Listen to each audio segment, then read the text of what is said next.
Good morning, students. I hope everyone's doing well today. Um, Continuing on with our lesson today, or this lesson, we'll look at sound. We've already seen sound. It's a longitudinal wave. It's like a moving air pressure wave. We've seen nodes and antinodes, and how standing waves can create resonances and sound through music chambers and musical instruments. So, what I'd like you guys to do today is watch some videos that I have here on sound. It'll be right underneath this video, and it'll be a little description of sound waves. And this is a cool video that shows some of the fun stuff that you can do with sound. After you're done watching these videos, I would like you to go ahead and watch these two PowerPoints. This one is again a summary of sound, some important things I want to point out here, some vocabulary terms that you may or may not have heard of. One of the important terms is when something is infrasonic or ultrasonic, meaning above or below the human hearing range.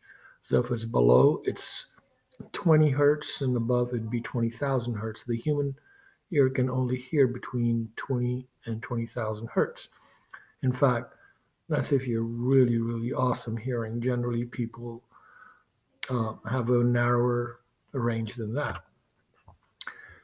So infrasonic is when it is below the frequencies that you can hear, and ultrasonic would be frequencies that are above the frequencies that you can hear. And you can see here you've got a whole bunch of review stuff on the wave frequency and wavelength, and what would be a typical frequency of these different things that we've pointed out here. Know that the speed of water increases in denser materials and can go up to 5,000 meters per second in steel. Some more terms here. Subsonic means below the speed of sound. Supersonic would be above the speed of sound. So those are two more vocab terms that I need you guys to be aware of and be able to use when needed. So here again, those terms are infrasonic sound and ultrasonic sound. And then we also measure the volume. As you know, the volume depends on the amplitude. We measure it in the units of decibels.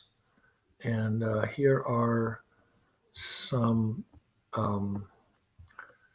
various things that you see around you, or you'd hear around you, and how many decibels that would be. And you can see that a decibel is a logarithmic scale, so going up by 10 dB is going up 10 times in terms of the magnitude of the sound. And then some revisiting of the Doppler effect, and here showing sound being refracted, reflected, diffracted, and absorbed. And some stuff on music basically shows how the notes are made up of different frequencies. So that would pretty much wrap up the stuff you want to learn about sound. And then here's a PowerPoint that kind of summarizes the differences between light and sound, the two things you just learned about.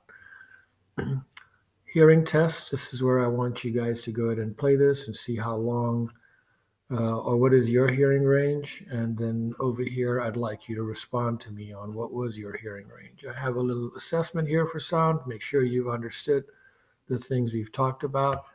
And once you're done with that assessment and you answer our essential question or exit ticket, then you'd be good to go. Okay? So reach out to me on Remind or by email if you have any questions. And best of luck discovering sound. Do watch those videos. They are pretty cool.